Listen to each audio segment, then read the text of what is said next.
Hello guys, welcome back to my channel. ఈరోజు సింపుల్గా చేసుకునే పల్లీల చట్నీ చూపిస్తున్నానండి. ఎప్పుడు ఒకేలా కాకుండా ఇలా కొత్తగా ట్రై చేయండి. టేస్ట్ చాలా బాగుంటుంది. మనకు కూడా తిని తిని పాతది బోరు కొడుతుంది కదండి. ఏదన్నా కొత్తగా తినాలనిపిస్తుంది కదా, అందుకు ఇలా కొత్తగా ట్రై చేయండి. టేస్ట్ చాలా బాగుంటుంది. ప్రాసెస్ ఎలానో చూసేద్దాం రండి. ఒక కడాయి తీసుకొని 1 కప్ పల్లీలు తీసుకున్నాను. అవి కొంచెం దోరగా వేయించుకోవాలండి.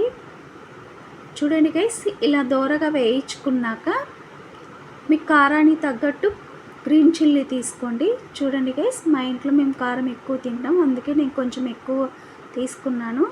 మీరు ఎక్కువ తినే మాట అయితే ఎక్కువ తీసుకోండి. చిన్న సైజు అల్లం ముక్క సన్నగా కట్ చేసుకొని తీసుకున్నాను. 5-6 రెమ్మలు వెల్లుల్లి కూడా తీసుకున్నాను. చిన్న సైజు టమోటా సన్నగా కట్ చేసుకొని తీసుకున్నాను. నిమ్మకాయ సైజ్ అంతా చింతపండు కూడా తీసుకున్నాను. కొంచెం కరివేపాకు కూడా తీసుకున్నాను. కొత్తిమీర కాడలతో సహా తీసుకోండి, టేస్ట్ బాగుంటుంది. ఇవి మొత్తం ఒకసారి కలిపాక కొంచెం జీలకర్ర కూడా వేసుకోవాలండి. చూడండి గైస్, ఇలా కొంచెం జీలకర్ర కూడా వేసి కలపాలండి బాగా. అవి కొంచెం వేగాలండి. నీకు కొంచెం 1 స్పూన్ ఆయిల్ కూడా తీసుకున్నాను, అది మీకు వీడియోలో చూపించలేదు. స్పూన్ ఆయిల్ కూడా తీసుకుంటే మాడిపోకుండా ఉంటుంది. స్టవ్ ఆఫ్ చేశాను. చల్లారిన తర్వాత మిక్సీ జార్లోకి తీసుకొని కొంచెం రాక్ సాల్ట్ తీసుకున్నానండి.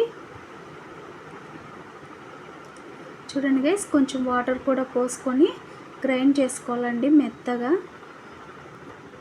చూడండి గైస్, ఇదిగో చూడండి గైస్, ఇలా మెత్తగా గ్రైండ్ చేసుకోవాలి. చూడండి ఎంత బాగా వచ్చిందో.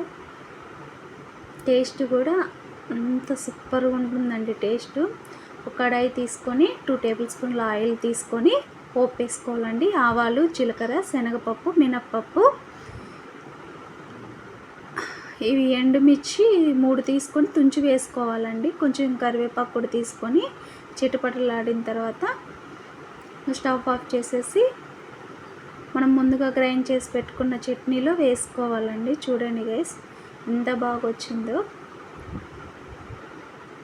మీరు కూడా ట్రై చేయండి తప్పకుండా, చాలా బాగుంటుంది. నచ్చితే లైక్ చేయండి, షేర్ చేయండి, కామెంట్ చేయండి ఫ్రెండ్స్. సబ్స్క్రైబ్ చేసుకోండి. ఇలాంటి వీడియోస్ ముందు మీకు మంచి వీడియోస్ చూపిస్తాను. Thank you.